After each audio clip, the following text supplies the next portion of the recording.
Hello, good evening. My name is Lou Panessa, and I am the Student Success Specialist for the YCDSB, and I'm also the secondary continuing education principal. And we're all very excited to be here to share some information and hopefully answer some questions that you may have.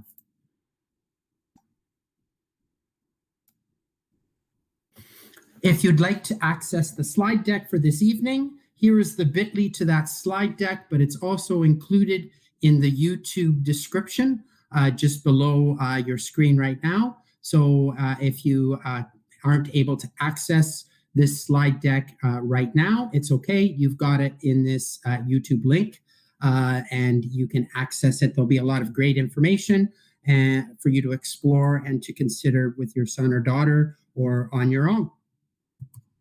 So let us begin, as we always begin in York Catholic, in prayer. And I would ask Paul Palma, our eLearn TELT, to lead us in prayer. Okay, thanks, Lou. So I'll begin the prayer now. In the name of the Father, Son, and Holy Spirit. Amen. A prayer for students. God of light and truth, thank you for giving me a mind that can know and a heart that can love. Help me to keep learning every day of my life, for all knowledge leads to you. Let me be aware of your presence in all things and at all times. Encourage me when work is difficult and when I am tempted to give up. Encourage me when my brain seems slow and the way forward is difficult. Grant me the grace to put my mind to use, exploring the world you have created, confident that in you there is wisdom that is real. Amen. In the name of the Father, Son, Holy Spirit. Amen. Thank you very much, Paul. At this time, I'd like to ask Kevin DeFreitas, Vice Principal Cardinal Carter, to lead us in the land acknowledgement. We are gathered on the ancestral lands and waters of all Indigenous peoples who have left their footprints on Mother Earth before us. We respectfully acknowledge those who have walked on it, those who walk on it now, and future generations who have yet to walk upon it. We pray to the Creator for strength and wisdom that all may continue to serve as stewards of the earth.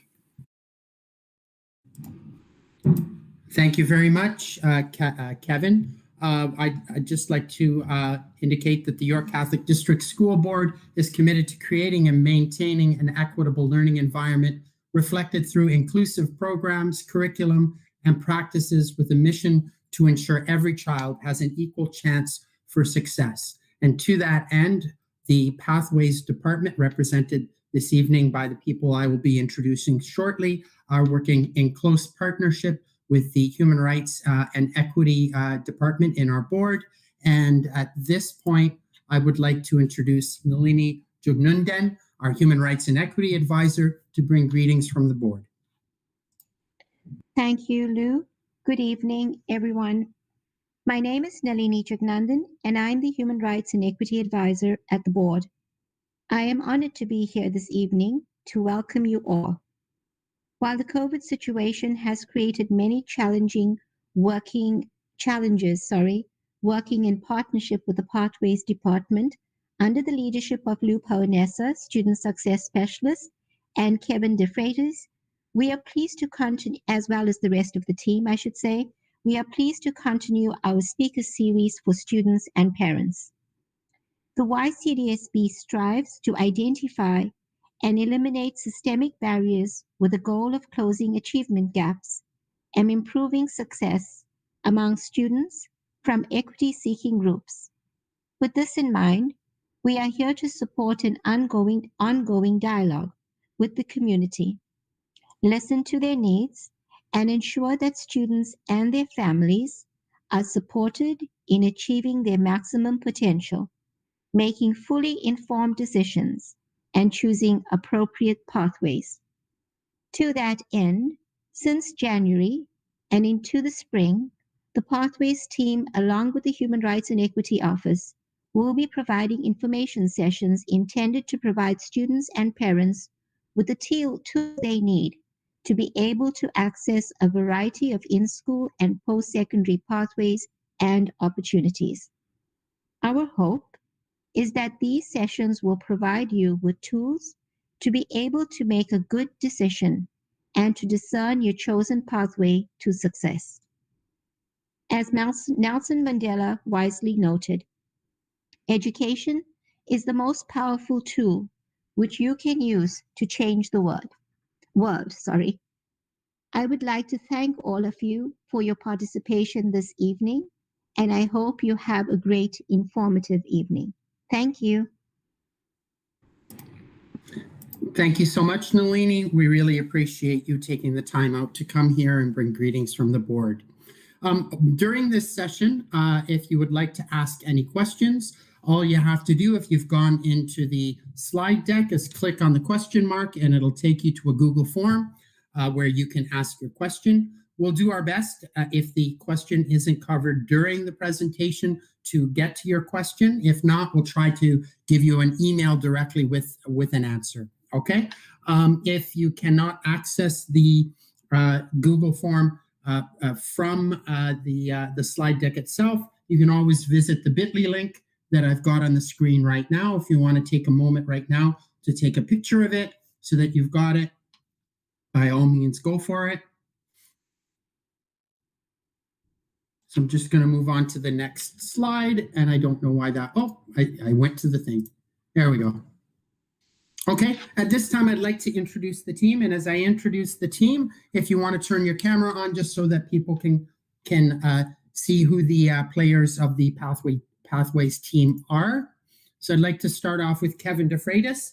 He was actually our experiential learning Pathways consultant.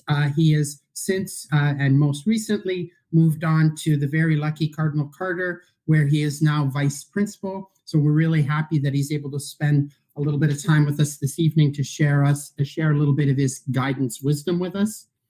In addition to Kevin DeFreitas, we have Colin Wilkie, who is another one of our Pathways consultants, who's primarily responsible for dual credit and OYAP. We have Sean Lamoth here, I think, or if he's not here, he should be here soon, who will speak to SWAC, School Within a College, and he's one of our teachers in that fantastic program. We have Frank Nardi, who is another Pathways consultant, and he covers the SHSM program and the cooperative education program. So thank you so much, Frank. I am here. I will have the team help me address technology education.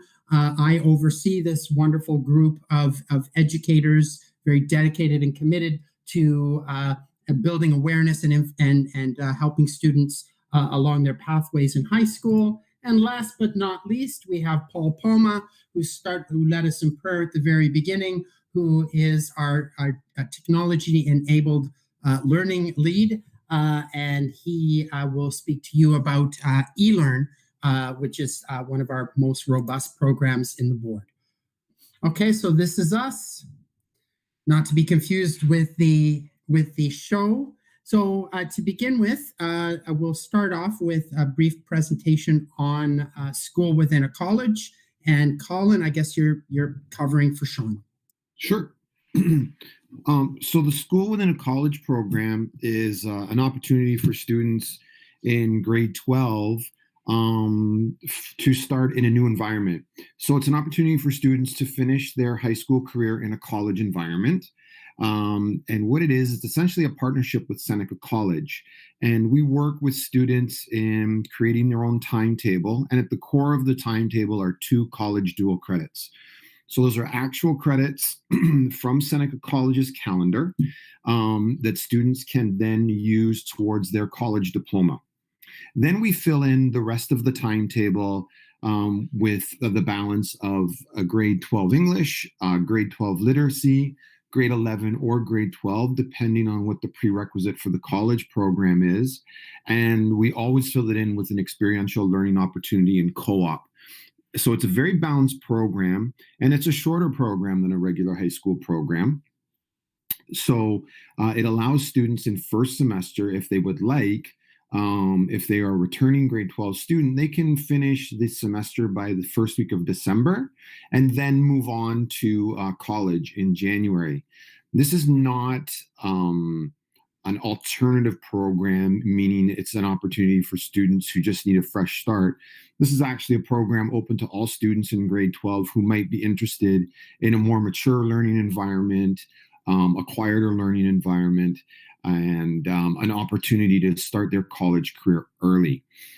So again, the benefits to SWAC students is they earn 2 college courses for free. You do remain with your home school on paper, yet you attend Seneca College for your high school and college classes. It eases the transition to full-time studies in college.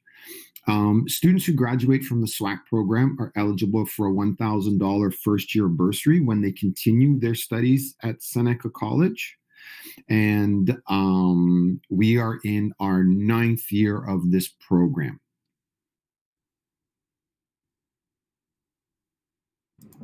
Okay, thank you, Colin, very much. Actually, Colin, before you go, one good question that I know that you may or may not cover a little bit later on, but I want to make sure that we get to it. And it is, give me just 1 minute, sorry. I read it and it was a really good question. My daughter wants to pursue her studies at university. However, she is also interested in, you'll have to bear with me. I'm looking off a really tiny screen right now. Normally I have a much bigger screen to work with. So let me just do that. Apologies. So let's try that again. My daughter wants to pursue her studies at university. However, she is also interested in college level and apprenticeship courses. Is it okay for her to take these courses, or does she have to take university level only? So in answer to the university pathway, yeah, the student has to take the MU pathways. But one of the things that we have discussed in our program is sometimes exploration is really good. And most colleges in the province now partner with the university, so students can transition from college to university. And there are a number of programs that we've had students from our school within a college program go into, whether it's the liberal arts program or the science diploma, and then transfer that diploma into a degree program with a partner in Ontario. Okay, thank you very much, Colin. Colin, did you want me to show the video? Yeah, I think it's a pretty powerful video. Again, we've graduated hundreds of students from this program with approximately 70% of them moving on to college right away. So I think it talks about the value of the program. Oops. Let's try that again.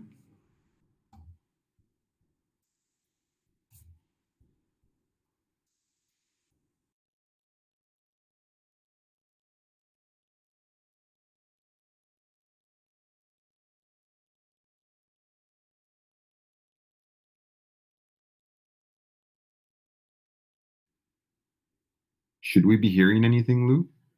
I think it would require to share tab. Oh, am I? Okay, normally I'm a lot better with tech, so I apologize. Let's give that one more shot. So share the tab. And I Lou, heard something at the last minute there. Lou, just before you share it, can you also click the closed captioning? I can, is there a close? There is one. If you don't mind, that'd be great. Okay, sure. I thought I shared the tab. And, oh, here we go. Okay, I see what you did. I see what you mean. Okay, give me a moment.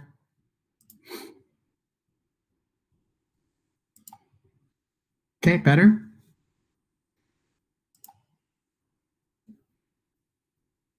Let's give it one more shot. Is that better?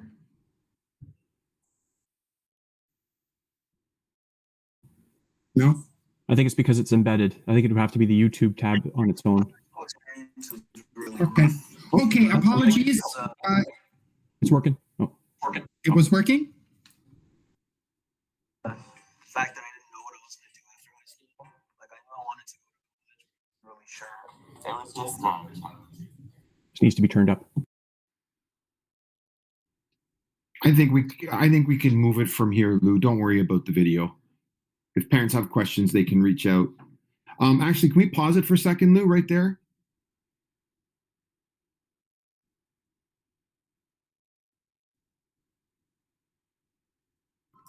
Go ahead, Colin. What were you going to say? Just on the last person, I just wanted to share with the community, that last person that you saw, Michael Haslam, is a former student of our program from 2015. He is currently doing his master's at Schulich Business School now. So I just want people to understand that this is a great opportunity for students to move all the way through the process. So Michael just started at Schulich this past September of 2020. Thank you, Lou. Okay, thank you so much. And trying to get the video going is an excellent example of some of the challenges that we're all facing these days in meetings and as we're instructing students, but we don't let those things stop us, and we'll move forward to the next topic of discussion, which is more focused around guidance and careers. And at this point, I'd like to ask Kevin DeFreitas to take us, he'll actually take over the screen from here to take us on a little bit of a tour of my blueprint and talk a little bit about of pathways. I have embedded in here a link to the course selection website, which many of you should have received via email a number of weeks ago, just prior to the start of course selection seasons. So, Mr. DeFreitas. I'll start by speaking about the website. Now, that website actually just provides additional information about my blueprint that we didn't have in the past at a central level. So I'm just going to present myself now. And it's this one here.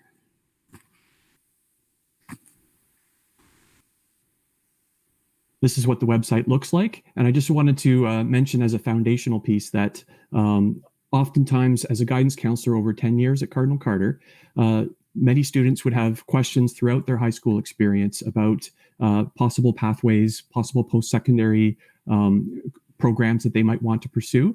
And these questions would be asked throughout their high school career. But on occasion, there would be students who would reach grade 12 and not know at all what they wanted to do with their lives. And the big question is, I don't know what my plan is.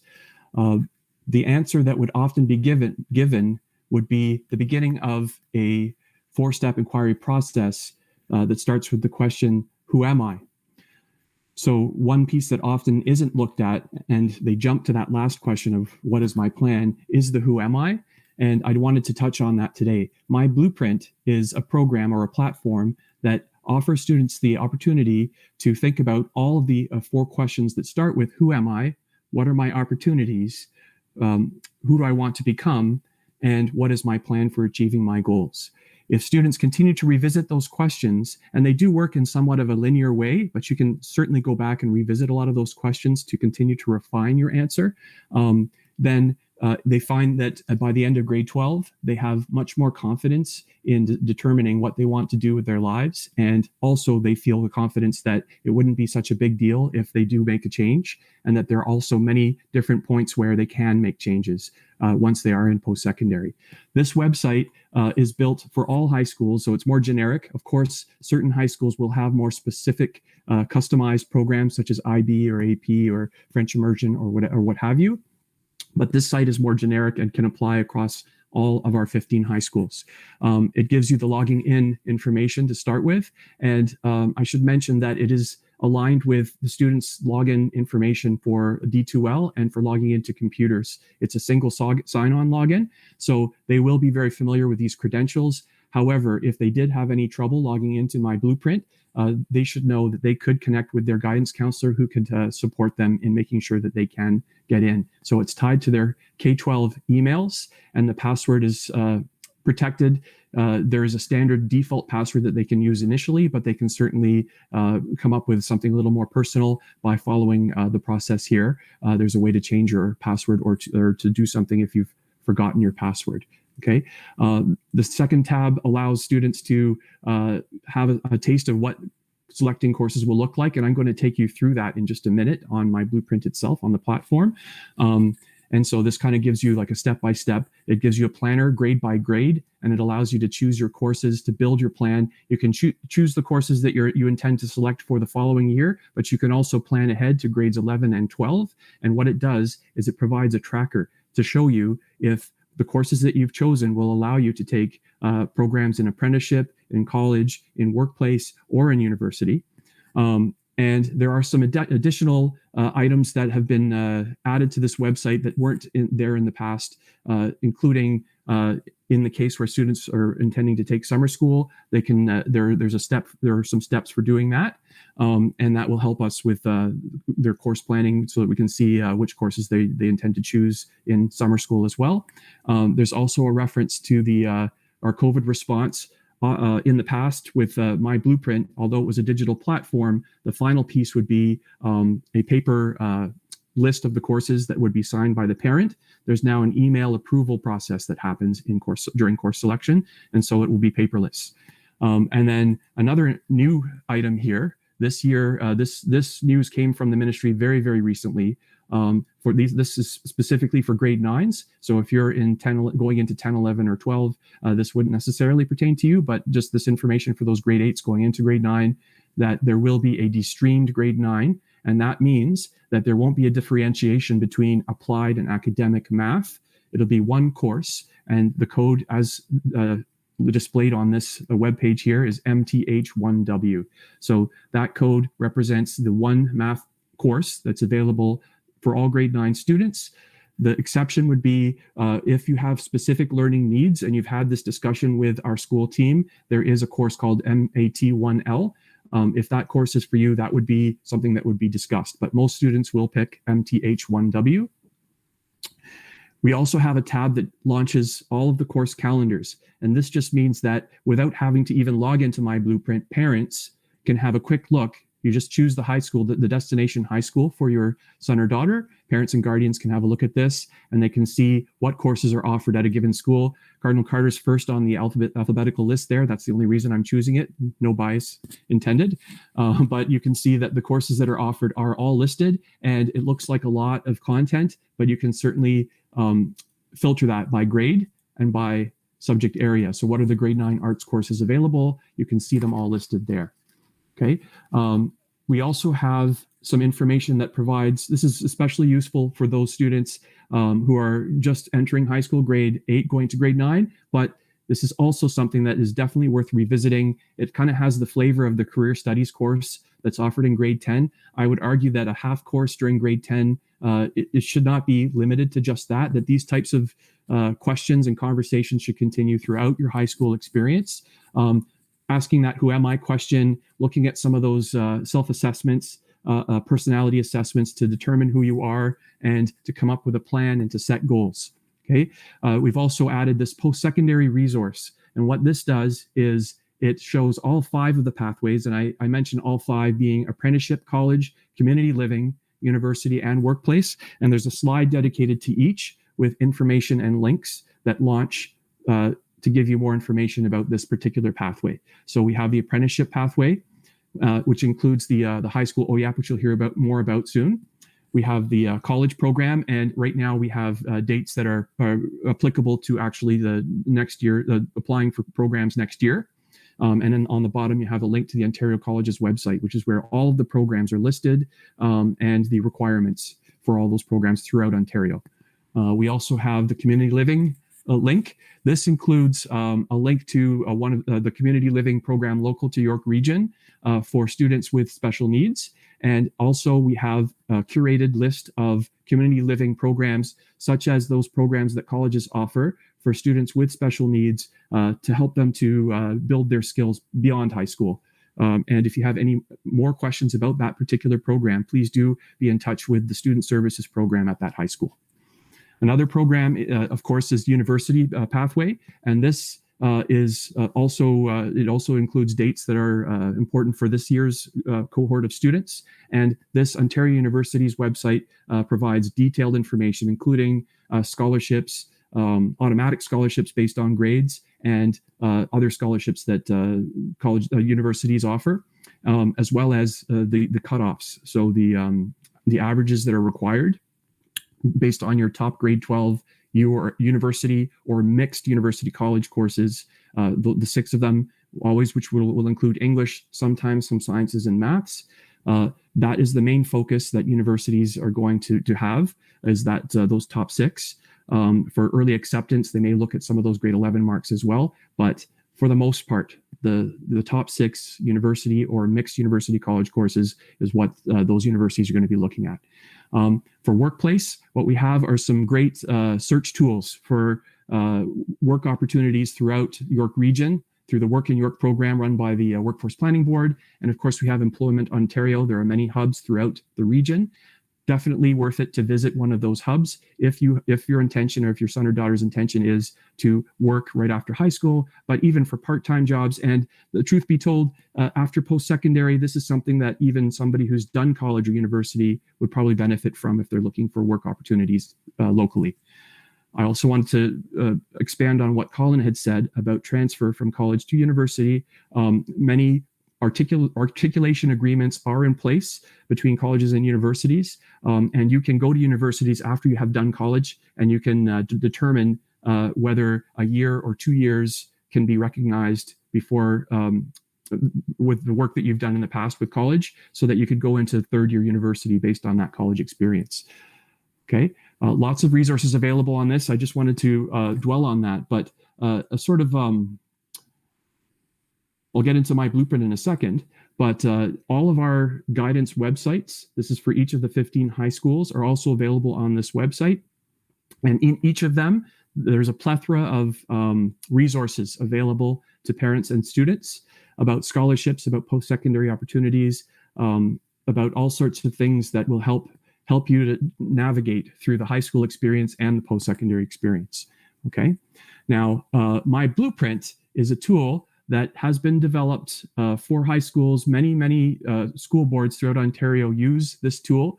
And it's not only high schools who use it, it's also the grade 7s and 8s, the intermediate students, recognizing that the journey and the sort of the anxiety starts to occur earlier on when you're sort of anticipating the big transition to high school. So my blueprint is there as a way to kind of ease that anxiety a little bit by providing some of the tools that relate to those 4 steps, the 4 questions that I mentioned: the who am I, what are my opportunities, what is my who do I want to become, and what is my plan for achieving my goals. My blueprint really does address all of those things.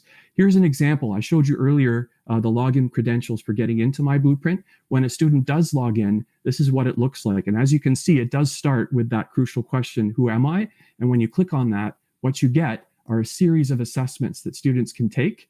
And then you get a report about how you did. And it's not a test that you pass or fail, but rather it gives you a better sense of who you are as a foundational piece for answering those later questions. So you don't just jump to what is my plan. Let's really think about what makes me tick, right? What is it that gets me excited? What's my personality like? What types of high school courses am I interested in? Each of these assessments provides a series of questions that you answer, and then that final report allows you to have a better picture of who you are before you move on to some of those other questions about goal setting and making plans. Okay, and you can redo these. So while students will often do these in grade 7 and 8, and maybe in the career studies course, they're encouraged to, you can see this restart button. You can redo some of these. You can see I've done these as a practice run, some of these quizzes. And what I've got here are match results based on those. And so it allows you to look at not only occupations that might be suitable, and you notice that these are not ranked, okay, right away. There's just kind of a list of related careers, and post-secondary matches as well. So these are programs that might be of interest, and it's no way supposed to pigeonhole students. And in fact, you can continue to, that one's not kind of, anyway, you would get a post-secondary. I'm going to show you a little bit more about the post-secondary opportunities later. But what you see here are, as these come up, you can see if it's a good match. You can dig a little deeper, and you can have do a compatibility. Like if I wanted to be a copywriter, okay, I can try to see if it's compatible for me. And it tells me here are all the things that a copywriter would do. Is this something that I would be interested in? The skills that you would have to demonstrate, so you can see if it's really a compatible match for you. Okay, so I'm going to go back to the surveys. Oops. And then I'm going to get to, once you've kind of established that, the course planner. Now, this is the planner that all high school students use. So this is not optional, because this is how students choose their courses. The point I'm trying to make here with my blueprint is that it is a course planning tool, but it's much more than that, because it starts with that answering that question, who am I? It has post-secondary programs available. It has occupational programs available. There's a piece on financial literacy. There's a goal setting tool, and there's a portfolio tool. So all these pieces work together to answer those 4 questions that I mentioned earlier. And just picking courses is actually a simple process. You can review some of the courses, just like the calendar that I showed you earlier, in your school. Okay. And then you can select the courses this way. It also actually allows courses to pop up. So if I'm picking a grade 9 French, okay, what it'll do, and it should work here. This is a generic.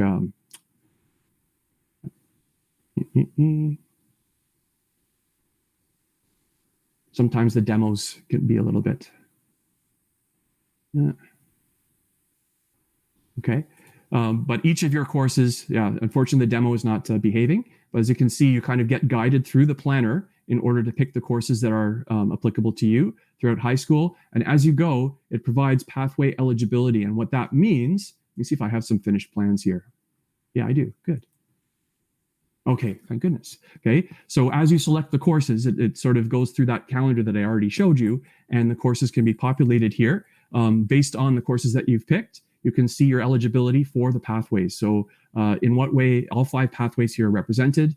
So there are 155 apprenticeship programs available, and so on and so on. All of these programs are accessible to students based on the courses they've chosen. So this is just an example of a student who chose U&M credits. So this is the top 6, so that it kind of, as you can see, all these programs initially are available to the student. I have to reiterate what Colin said too, is that if your initial pathway happens to be college, it doesn't mean that your university is ruled out, but to go directly from grade 12 into a university program, this is the requirement. It's the 6 U or M credits. So you can see this is a combination of U and M credits in grade 12, and this provided the eligibility for a university program for this particular student. Okay, so when I click on home, I go to the dashboard for the student. I also wanted to mention that there is a goals section, and here's where students can put in several goals and check them off as they're achieved. You can outline the steps that you want to take in order to achieve your goals, and you can reflect on those goals after you're done, and you can post them in your portfolio. You can post some of those assessment results in your portfolio as well.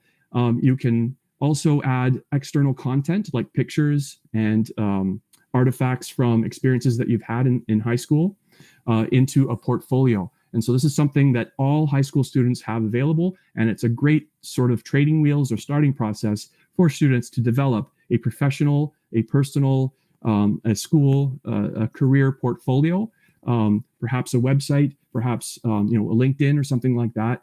It builds those skills to find a way to develop your personal brand, and that's the idea. That's the premise of this tool, and it's built right into my blueprint.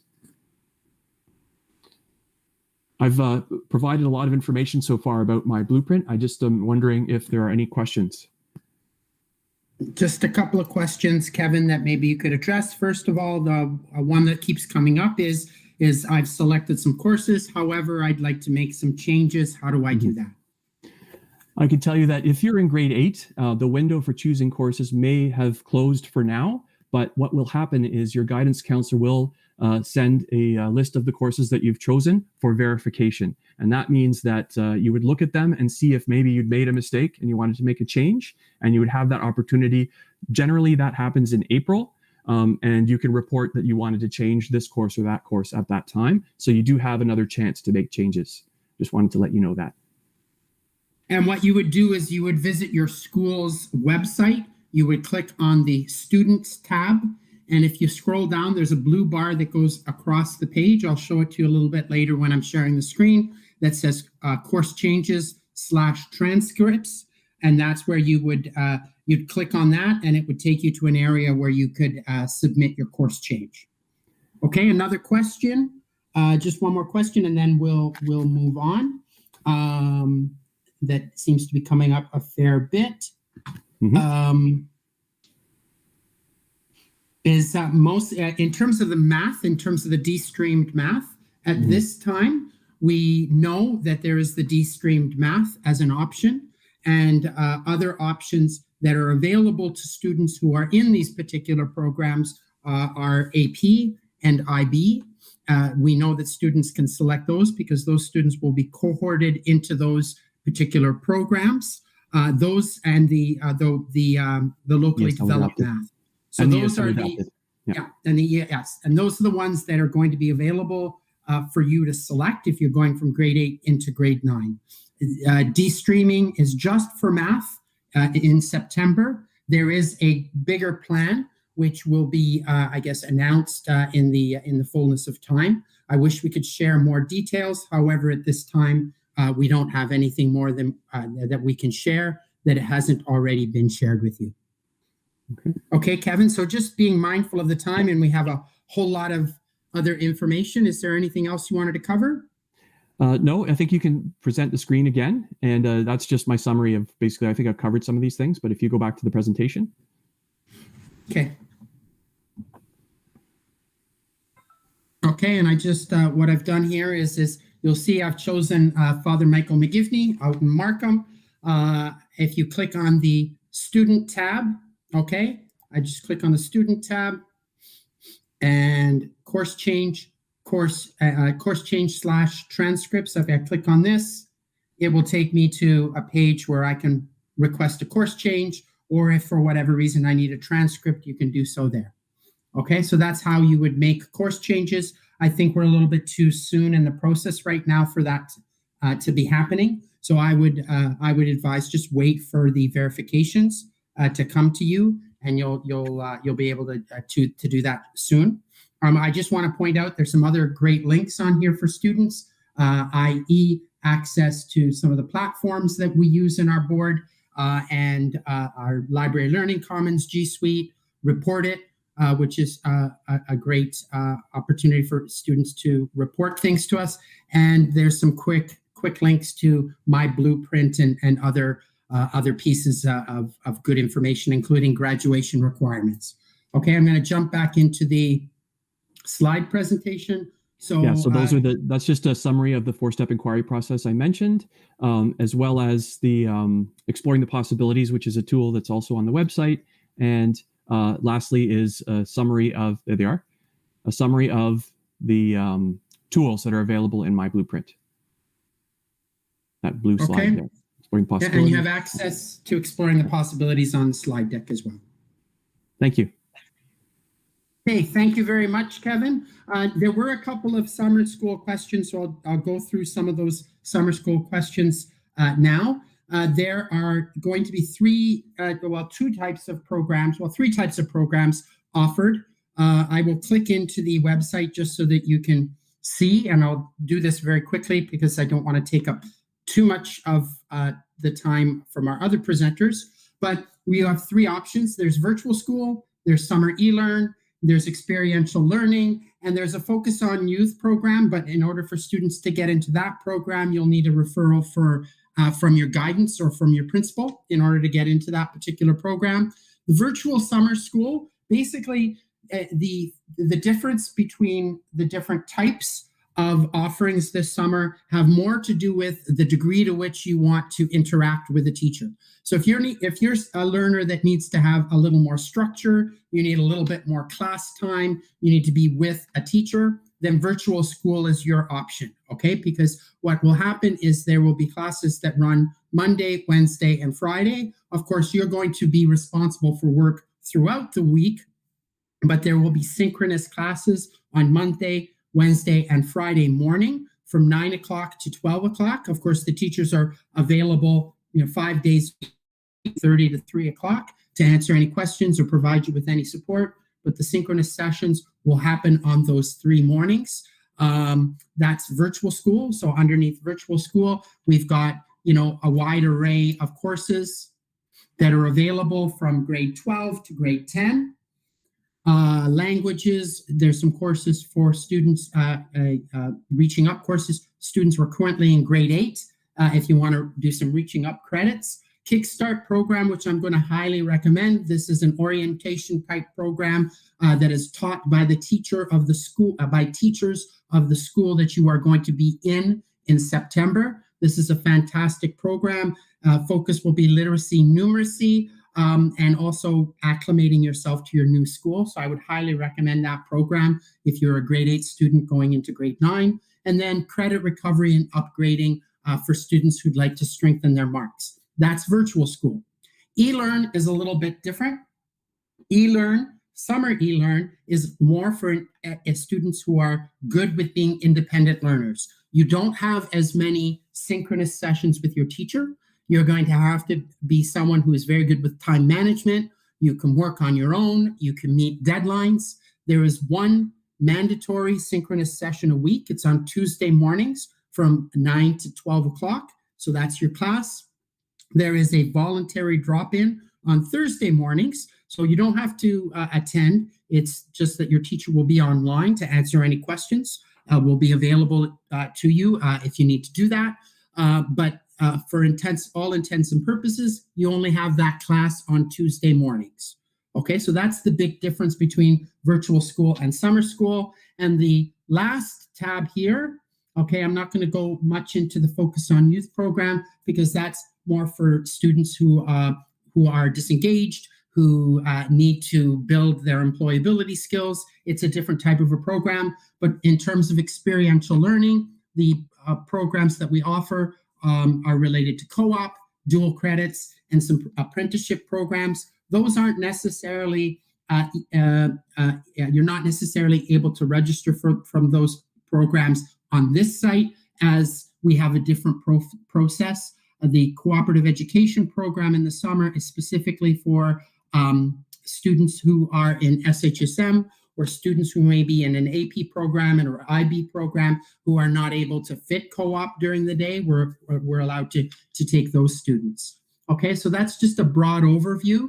You can dig into the website itself and explore to see what we're offering this summer.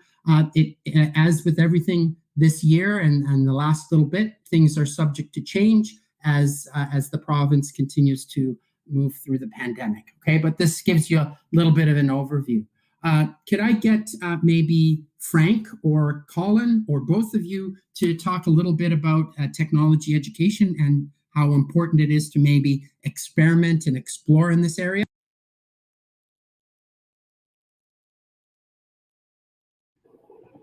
Frank, do you want to go first?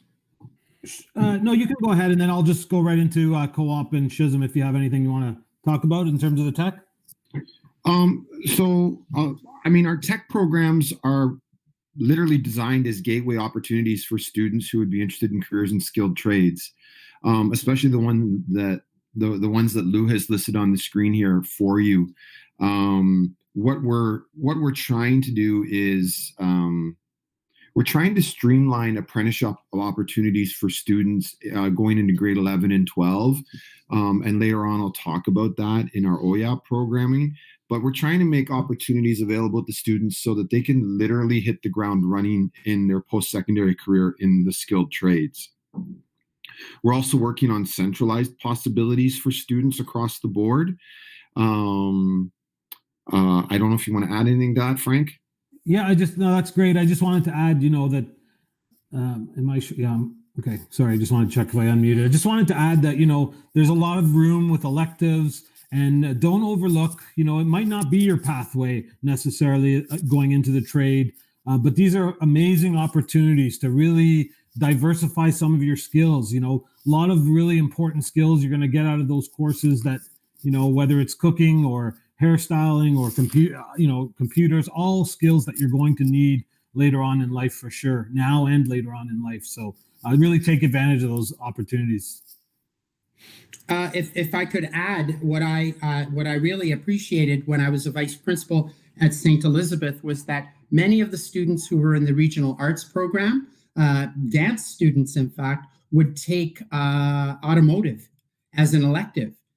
Which allowed them to do a little bit of exploring. So it was really interesting because you might not have expected that to happen, but that seemed to be a very popular elective choice because it took the student in a different kind of a direction, right? So that they can explore different pathways. So that's a great point, Lou. As a former hospitality teacher, I had many students that just needed a break from the calculus, the chemistry, and really enjoyed getting in there and into the kitchen and doing some cooking. So more as kind of a break from, let's say, some of those university-bound courses.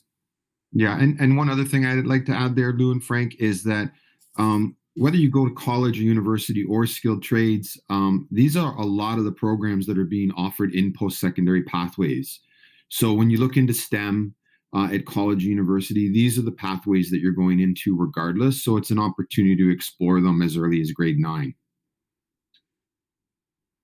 Okay, excellent, beautiful. Thank you so much. So let's move on. Just actually one quick question for I'm going to go back a couple of slides to Kickstart, which is the grade 9 program for grade 8 students moving into high school. You may have registered already. Don't worry if you haven't received any messaging. That will come soon as we get a little bit closer to the summer. We are collecting all of the registrations. You'll be in our system soon enough, and you'll get more information about the program. Okay, so don't worry. That is happening, and you are registered. Okay. So at this point, if I could ask Frank to speak to cooperative education. Thanks, Lou. I'd just like to start by really just applauding you guys for joining this evening, because there's so many great programs, so many great courses, but you really have to take the initiative. You sometimes have to take the initiative to really ask questions and get involved and find out about these great opportunities. So a program that's really near and dear to my heart is co-op as well. And I say that because I've seen what a positive impact it can have on students for so many different reasons, and we'll just touch upon them.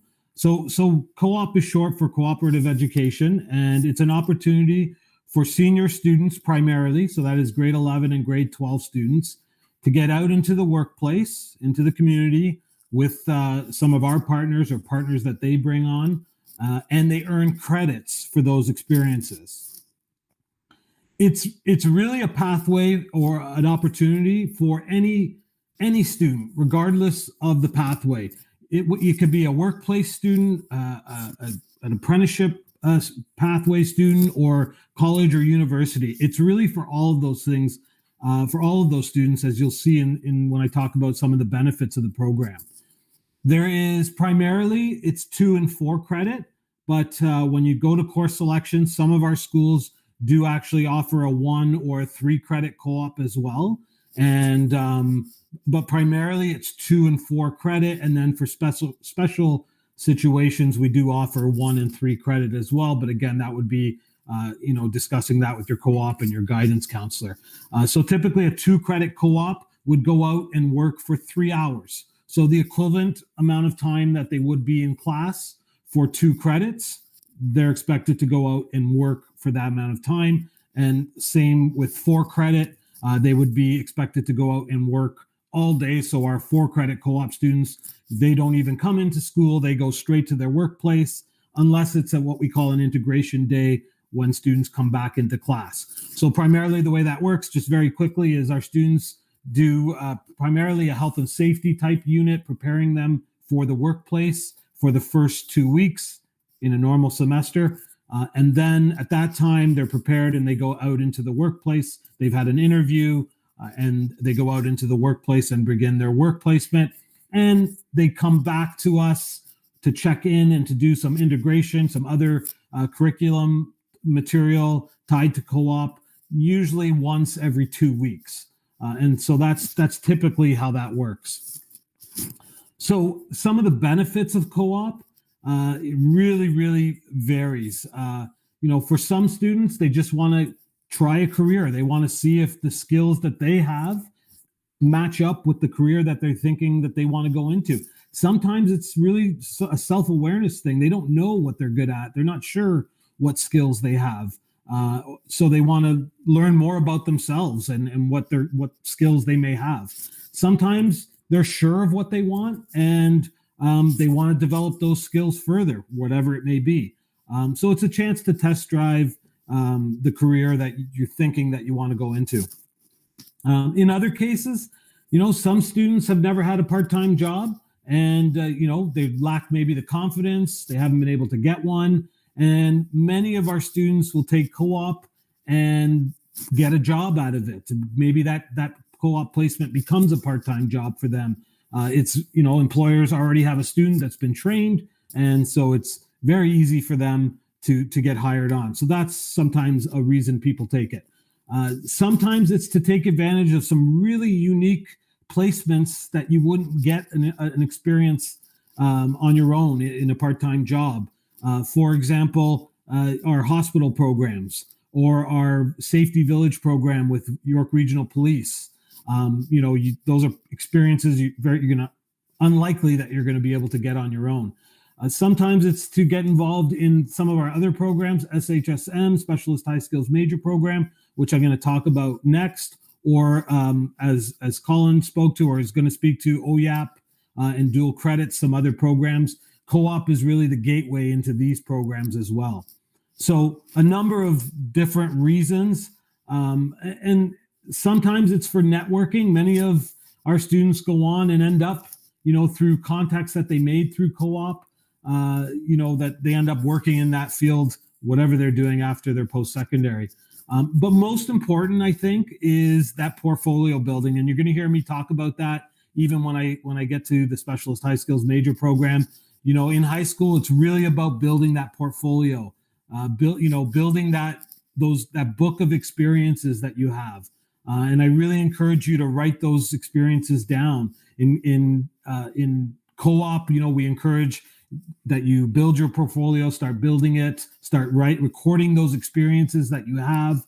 They're so important later on, whether it's applying to post-secondary, whether it's going for an interview, for a job later on in life. These programs that we're offering you are just excellent opportunities to really build those artifacts that we talk about, or really build your portfolio. So what type of placements are there? Really, the sky's the limit. We've had students, and when you really work with your co-op teacher in finding the placement. So it's kind of a mutual partnership. We both work to finding the placements that best suits you and that's best available. Not all placements are available. Not all placements are easy to get.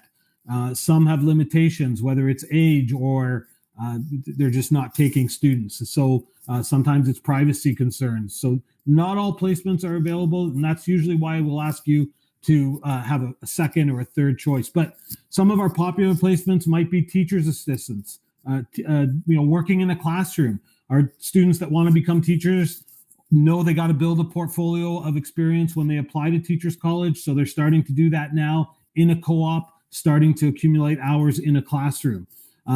Marketing, computer graphics, all of the trades, whether it's plumbing, electrical, hairstyling, all of those, we have lots of placements in those. Culinary arts, human resources, really a ton of different. I could sit here and name them all night. Just all kinds of different businesses and experiences students have had. One that I want to point out is also the Armed Forces. Again, one of those unique placements I talked about. There is a co-op placement specifically for the Armed Forces. Something I wouldn't go into lightly, but it is another great option that's available, just to highlight some of the uniqueness of the program. So in terms of planning, or, you have, as you know, all of your high schools have a co-op office. I encourage you to speak to your guidance, go in and speak to your co-op teacher or in that co-op office and get information. There's sometimes requires some planning. If your workplace are college bound, you usually have more room in your schedule to take co-op. So it's not uncommon that one of a workplace or a college student will take a 2-credit co-op maybe in grade 11 and then a 4-credit co-op again in grade 12. Colin alluded to that. Some programs that we're looking at building is, a pre-apprenticeship program in grade 11. So some of our students might try one trade in grade 11 and then end up in another trade, 4-credit co-op in grade 12. So easier to fit those co-ops. You could take co-op as many times as you want easier to fit them in when you're college or workplace bound. When you're university bound, like our teachers, it does require a little bit of planning. Typically, our university bound students will do a 2-credit co-op in grade 11. We'll put them in a classroom or wherever it may be, and little more challenging for them to choose to do another 2-credit in grade 12, usually because co-op doesn't count as one of your 6 university credits. So it's a little more challenging to get, a 4 or taking co-op twice, let's say, if you're university bound. And sometimes, you got to really plan it out to even get a 2-credit co-op in if you're a grade 11 student, but it's definitely doable. So I think that's it for co-op. Frank, just a couple of questions here that maybe I'll address really quickly. How is co-op viable during a pandemic? It has been a balancing act. I can tell you that as we get direction from the Ministry of Education and York Health, we have had to modify what co-op has had to look like almost on a weekly basis. What happens when we have to pivot into a totally online platform is the co-op teacher then delivers curriculum. The focus becomes more employability skills, financial literacy, leadership. Those types of things are what students are working on when we have to pivot online. We do have in-person placements. Obviously, the student needs to observe COVID-19 safety protocols. We don't put any student in any placement that we do not feel is safe and where the employer is not meeting the COVID-19 safety protocols as outlined by the Ministry of Education and York Public Health. So it is still possible, but it has been interrupted a number of times as we move in and out of various levels of lockdown and such. Okay, so it does happen. Will co-op happen during the summer? Will we do in-person placements? Yes, that will be that'll be the hope. That's what our plan is, because co-op is an experiential learning program. Again, we will tailor the program depending on what we are allowed to do. Last summer, it was by and large purely online, except for research co-op. This summer, we're hoping to have a little bit more of a blended model of co-op for students. Okay, and the other one that's sticking out for me in terms of co-op is there a co-op program for dentistry? We have many health and wellness programs or health and wellness students who want to go into dentistry or pharmacy or medicine, and we do have some placements in those areas as well. Many of those happen through your co-op teacher at your school, so more information can be gotten by your co-op teacher. Okay, so Frank, I'm going to move us on to SHSM, and I'm just being mindful we're at 6:58 and we have a few more programs to go through. So okay, so the SHSM, thanks, Lou. The SHSM program, that's Specialist High Skills Major Program, is there's a lot involved there, and I'm just going to try to keep it really short and sweet for you. There is the York Catholic District School Board SHSM site, so I'd like to just highlight that for you first, because all of the information that I'm going to talk about now, that if you have questions about the SHSM program, they're all there for you in that site. Really, the SHSM program is, again, a program for grade 11 and 12 students. It's a ministry-funded program, and there's a number of criteria involved, but students, it's totally funded by the ministry. Students take a special bundle of courses, and they have to take a minimum 2-credit co-op as part of the SHSM program. But really what the program's about is really trying to make your high school experience more relevant to you. So there's 19 different specialist high skills majors programs that the province offers, that the ministry offers. There's only certain ones offered at each of our schools. So you need to look at the school that you're going to and look at what SHSM program is offered. You can only take one of those programs that's offered at your school, except for our Justice Community Safety Emergency Services program, which is basically policing, speaking generally, policing, fire, and law. If you're looking at one of those fields or a career in those areas, that JCE program is a program that we offer to all students across the board, regardless of which high school you're at. The rest of the SHSM programs are unique to each individual school, and you can, when you go to the website here, you can easily see which school offers which program. You'll also see posters. I'm sure you've seen lots of posters available at your school. Lou, on the homepage is actually a list of which programs are offered at which schools. So you can go there and you can see that. So basically, there's a co-op, there's a set courses that you have to take. There's some specific courses that you might have to take to achieve the SHSM. But the most important thing that I think is, and the greatest thing about the program, is the industry certifications and experiences that you will have. For example, in health and wellness, students might be doing something like music therapy or infection control. Programs like they might do certifications in those areas. In hospitality, you'll go out and get your food handler certificate. In manufacturing, or in hopefully our construction program, which I'll talk about quickly, you might go out and get your welding certification or your working at heights certifications. So all certifications that you're going to need if you were going into work in those areas, or if you're applying to college and university, all great, what we call supplemental material to put in your portfolio, to put in your supplementary application.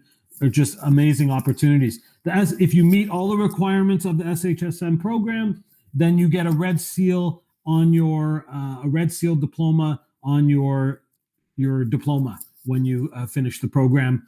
Just Lou is showing you there. The website will show you all the basic required certifications, all the different elective certifications. We don't offer all of them on that chart, but there's an SHSM liaison at your school that organizes different certifications. Sometimes they change from year to year, but different certifications that are offered to you to take. You go as a group of SHSM students in your school. You go together as a group and you take part in these certifications. They're usually a 1-day or max 2-day event, and you earn those certifications while you're taking those specific courses that your SHSM liaison and your guidance counselor together will help you program. So if you're interested in SHSM, definitely start with guidance. You can find out each school, each program has an SHSM liaison, a teacher that you can talk to about the program. And you can look at the website. Lou, if you go back to the slides, you'll all see banners at your school, SHSM banners at your school, like the ones that are in the slide deck. Next slide, Lou. So you can, and definitely guidance will direct you. So there's banners like this around your school. There's posters also on the next slide. There's posters at your school that look like that one hanging on the left. There's a QR code on that poster. If you scan that, it'll take you right to the website. There's a list here of our SHSM programs running at each school. We continually apply for new SHSM programs. Schools apply for new programs every year. Currently, we're putting in for 3 new ones. One of them that I want to highlight to you is a construction SHSM. We're calling that a construction academy. We're hopeful that we're applying for that, and we're hopeful we're going to get that for September. So look out for that if you're going into grade 11, 12. That's another great opportunity to get into a pre-construction program in grade 11. And then we're hoping that we can get the majority of our Construction Academy students to complete their level 1 OYAP as well. So I think that's it for me. Okay, thank you very much, Frank. We're trying to get a lot of information in a short period of time. I think you've done a great job. Co-op and SHSM are really fantastic programs, and we would encourage everyone to do some exploration and perhaps register for or at least declare interest for it. At this point, I'd like to ask Colin Wilkie to take us through his presentation on OYAP and dual credits and a couple of other things as well. Thanks, Lou. So the first map that I have here is the path becoming a journey person. And what happens is it starts from the bottom, from when you start your apprenticeship, all the way to the blue, to certificate of qualification. And you'll see at the bottom, there's the basic level 1 programming in most compulsory trades. What we're able to do in high school for students in grade 12 is we're actually able to bring that basic level 1 programming to the very beginning of the trade. So students can actually pursue their level 1 training in a number of skilled trades. So for example, plumbing, electrical, ref and air, cook, bake, automotive, truck and coach, carpentry. We have a number of opportunities for students to start their apprenticeship in grade 12 of the second semester. Go ahead, Lou. So on the left, Ontario Youth Apprenticeship Program is designed for students 16 years of age and older who have already earned 16 credits towards their OSSD. What I encourage students to do who are interested in pursuing a career in skilled trades is start with a co-op placement in grade 11 in that career area that they think they're interested in pursuing. That makes a huge difference when they actually go do their level 1. They have a tremendous amount of hands-on experience to help with their schooling. Many times we can involve the students' registration in an apprenticeship. So there are ways that we can either count all of their hours in a grade 12 co-op towards their apprenticeship, or we can combine some of their hours in their grade 12 apprenticeship plus their level 1. We follow all the policies of the Ministry of Labor and Training. This has nothing to do with the Ministry of Education. So there's only one body in the province that can offer masters of certifications in those trades, and that's the Ministry of Labor and Training. And those are the policies and procedures we follow. If you look to the right now, like I said, students in grade 11 can combine their co-op placements as an opportunity to explore careers in skilled trades. In grade 12, you have an opportunity to either earn a total number of close to 500 hours towards your apprenticeship, or 200 hours plus your level 1 towards your apprenticeship. And again, we've just listed some of the basic level 1 programs we have: electrical, plumbing, automotive, truck and coach, refrigeration and air, cook, bake, carpentry, drywall, and tile installation. And that's not all of them, by the way. We have a few more. We partner with training sites through the Ministry of Labor, and those include George Brown, Humber College, the College of Carpenters, which is Local 27 in Woodbridge, Centennial College. This is the most important part. All tuition, training, textbooks, and personal protective equipment are free. They're completely paid for by this program. You are investing nothing but your time and your interest. Are there any questions on that, Lou? I know I went through it quickly. Nope, not yet. Okay, we can go to the next slide then. Okay, Go ahead, Colin. Oh no, I was going to talk about this anyway. The biggest difference between the post-secondary pathway in trades and the post-secondary pathway at university and college is someone in skilled trades, you get paid to learn. Whereas if you pursue something in college and university, you're paying to learn. So, if you look at the electrician here, by the time that they finish in the province after their 5th year, they're somewhere between $90,000 and $100,000. But they started their first year apprenticeship at approximately $40,000, as opposed to paying $40,000. And when we do this presentation with students, what we try to focus our attention on is how much of a difference that makes in your lifestyle when you go to buy your first house or when you start your retirement investment. Did you want to add to that, Lou? All I wanted to add was that this is actually a slide taken from a presentation that was done last week. Everyone who got an email from me would have received a link to this presentation that we did last week. Wonderful recruitment officer from George Brown, who wanted people to really get a good sense that, it's the pathway that's appropriate for students that we should be focusing on, and that, there are lucrative and there are valid pathways for all students in a variety of different sectors and disciplines.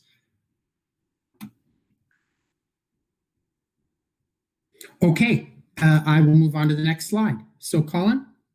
This is another program that we started a couple years ago. It's our Women in Trades program. It's a program that focuses on female students from grade 9 to 12. And we try to open up as many career opportunities for them for careers in non-traditional industries. So the skilled trades predominantly. And what we do is we run a program that's year-round, and it's open to every single female student in our board. And we run 3 to 4 visit events. So in our first year, we looked at things in automation and mechatronics. So we went to the Honda plant in Cambridge, and then we followed up with a seminar at Conestoga College in Kitchener. Last year, we visited FAF and Zankin Automotive Group. We also attended Centennial College for a work day. And at the end of the year, we bring all of the participants together and we do a large workshop that's led by professionals who are in those industries. And they talk to the students about how they got into those pathways, the obstacles they have to overcome, the barriers they had to overcome, and why why female students are not pursuing those particular opportunities. So we're going into our 4th year this year.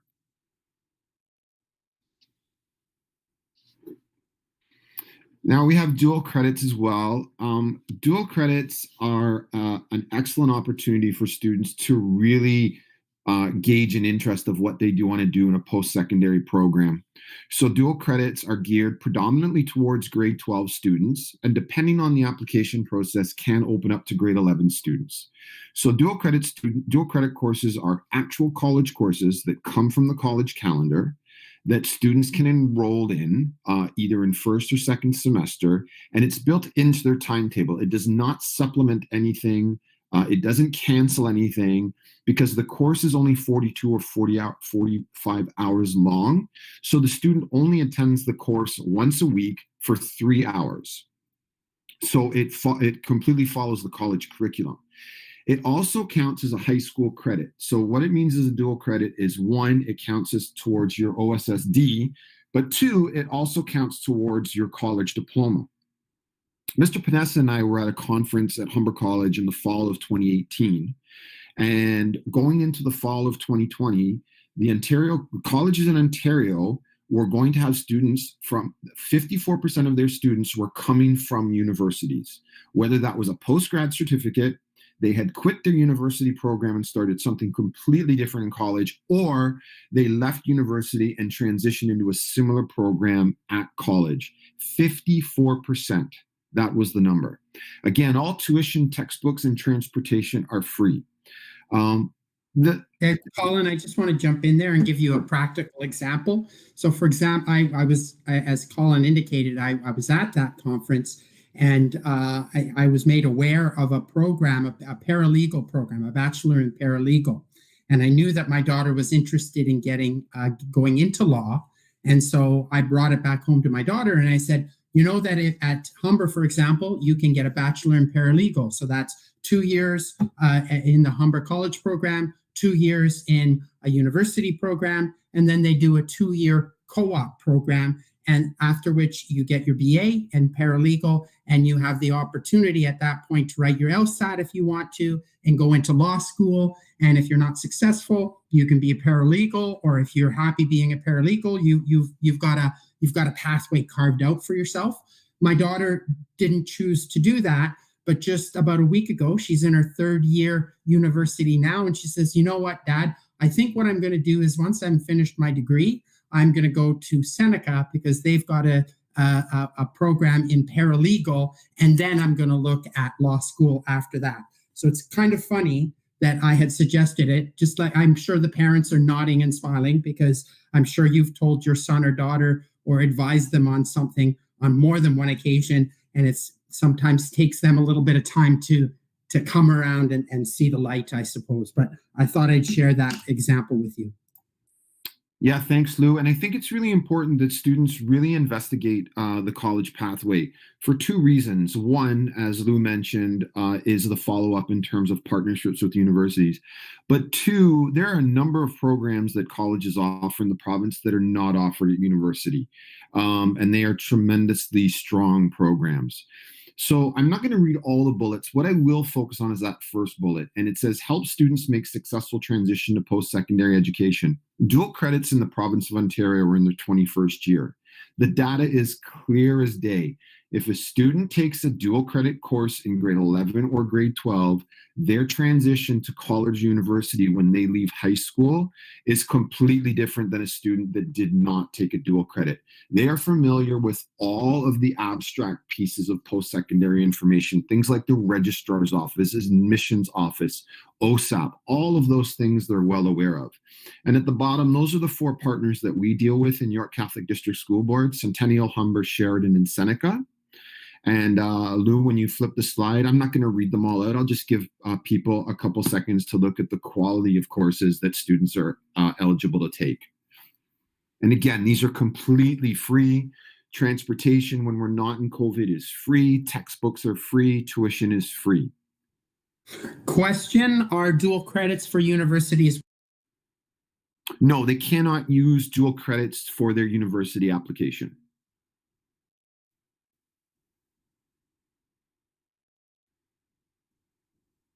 And the last thing I want to talk about is what we're able to do with our school college work initiative funds is we have grade 7 and 8 college experience opportunities.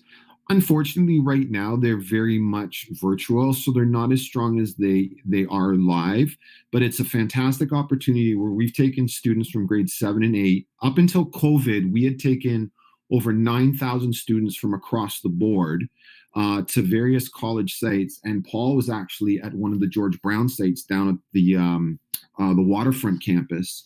So we've gone from as far as the waterfront campus to as far west as Sheridan to see their trade schools, to as far east as Centennial College. And it's just an opportunity to introduce students to a number of programs that they have no idea exist. And we hope by next winter, we know it won't be September, we hope by next winter that we can go back to these experiences for our grade 7 and 8 students. And I think that's it, right, Lou? Yep. Correct. Thank you very much, Colin, for sharing all that wonderful information and for helping us to explore this particular pathway. Paul, if you could tell us a little bit about eLearn. Sure. Okay. Hi again, everyone. I'm here to talk about the eLearning program at the YCDSB. So the eLearning program is a little different than the programs that we've seen tonight, in that it's more of an option along any of the pathways that have been described tonight. So recognizing that each student has a diverse set of strengths, the YCDSB is definitely committed to offering the eLearn program, this unique program for students who want to engage their learning in a fully online space. As such, any student in a YCDSB secondary school from grades 10 to 12 may choose, and they can choose on My Blueprint, so now during course selection, or through their guidance counselor afterwards, they can choose an e-learning course, and that e-learning course is one of 4 of their classes when we're on a semester system. We're on a unique quad system right now. So for the quad system that we're on right now, it's one of the 2 courses they have per quad. So per semester, it's 1 course per semester, and per quad, it's 1 course per quad. The model for e-learning is different than the current sort of remote learning that students are doing through the board and through our COVID pandemic times, as e-learn classes are fully asynchronous. So that means that the students and the teacher don't have to be online at the same time. Currently with remote learning, the students have that synchronous piece where they are learning through a Google Meet with their teacher, and the teacher is instructing them through that synchronous learning. However, for e-learning, it is fully asynchronous. So they do not have to be online with the teacher at the same time. Teachers will post content and material daily in the virtual learning environment, and students log in during their assigned eLearn period, and they engage with the course during their period. This approach that we have at the YCDSB is the most flexible of all e-learning formats that are out there. It allows for flexible scheduling. One student may have their eLearn period, for instance, in period 1, and another student may have their eLearn period in period 4, but it's the same class. And so this really allows for flexibility at each of our schools when they're scheduling the students, and they use the eLearn course to sort of fit in to a timetable that doesn't have a class at the school that fits in nicely. So it's really, really flexible for our students and for our schools and our guidance departments when they're servicing the students and the needs of the students. Lou, you can go to the next slide. Perfect. So the e-learning experience, as with the case with our regular day school classes, e-learning courses are delivered distinctly from a Catholic perspective. Every e-learning teacher that we have on the e-learning program is a full-time qualified teacher with the YCDSB. So it's a teacher you might find at any of our schools, and one of the periods that the teacher is teaching is their e-learn period. Throughout the eLearn program, we use what's called D2L Brightspace as the virtual learning environment. And D2L Brightspace has a wide range of online digital tools that are used within our eLearning courses. So there's discussion boards, there's assignments, there's quizzes, tests, there's chats, there's blogs, there's a bunch of tools that are used throughout our e-learning program and throughout these classes with the students. As mentioned when Lou was talking about the summer school programming, e-learning is great, but e-learning is not for everyone. As a society, we are moving a lot towards more technological advanced classes, and a lot of our work is moving towards more technology usage. But it is important to note that although e-learning is using a lot of technology, e-learning courses are not for everyone. The characteristics of a student that typically does well in an e-learn course is a student that works well independently, is comfortable navigating computer and their device and the internet independently, is organized and manages their time really well. Organization is a huge piece for e-learning, and is a student who is self-disciplined and self-motivated. You know, it's a student who's advocating for themselves, constantly emailing their teacher, getting up to date with what they need to do, and all that stuff. So it's not really for a student who, you know, needs a little bit more of that one-on-one, has that need. It's really more for a student who works more independently. Some of our offerings for eLearn, sometimes they change, but we usually have a core group of courses that stay the same. Some of our offerings I've listed here, they are grade 11 and grade 12 courses only, although a grade 10 student who might want to reach ahead is also able to take the courses, but the courses are grade 11 and 12 only. And they include such examples as world issues, media studies, writer's craft, earth and space science, business technology, physics, chemistry, mathematics, technology, and sports and entertainment marketing we added just this year. The impact of e-learning. A lot of e-learn courses that we offer are not available in person at schools due to low enrollment. So as schools go through their own scheduling process, they may have to cancel some courses that are not subscribed as well. And so one of the benefits of running courses through eLearn is that we get to pull students from all of the 15 high schools that we have, and we're then able to run those courses that typically are canceled at schools. This includes college, open, university type courses, in addition to critical pathways courses that students need for post-secondary. So a lot of the programs that we talked tonight about, they need specific pathways courses in order for students to get into them. So for instance, there is grade 12 physics or grade 12 college tech math. A lot of schools, unfortunately, may need to cancel them, but we do run them through e-learning. So students do have that opportunity 100% to grab those necessary courses for their post-secondary pathway. And so thus, in our current eLearn model, eLearn affords students a lot of options, including providing students with those prerequisites that are career focused. And we do this all while being flexible and alleviating sort of the timetable restraints that students may have at individual schools. And just before I finish tonight, I did want to mention that you may have heard a lot in the news about mandatory e-learning from the ministry. And one of their stipulations is that moving forward in the coming years, that they have stipulated that students will need to take 2 e-learning courses as part of their graduation requirements. And so we just want to say that we have not received any further updates, so we don't have any further information on that, just those previous announcements that the government has made. So we await further direction on that. And that's it for me. Okay, thank you so very much, Paul. We really do appreciate your your sage wisdom on eLearn and your ability to articulate what the program is all about for us. Before we wrap things up, I just want to let people know that our final information session for the winter period is focused on the world of work, exploring the world of work. It'll be hosted by the York Catholic District School Board with presentations from the York Workforce Planning Board.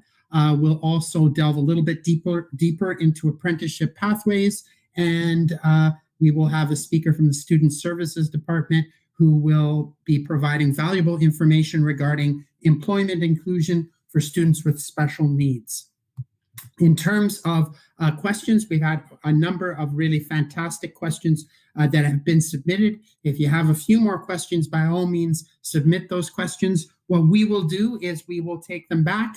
We'll provide you with an answer, and the link to this, to the answers, will be provided in the description of this particular YouTube recording. Okay, and the YouTube recording for this session and the last session are on the YCDSB YouTube channel, so you'll be able to access them anytime that you want.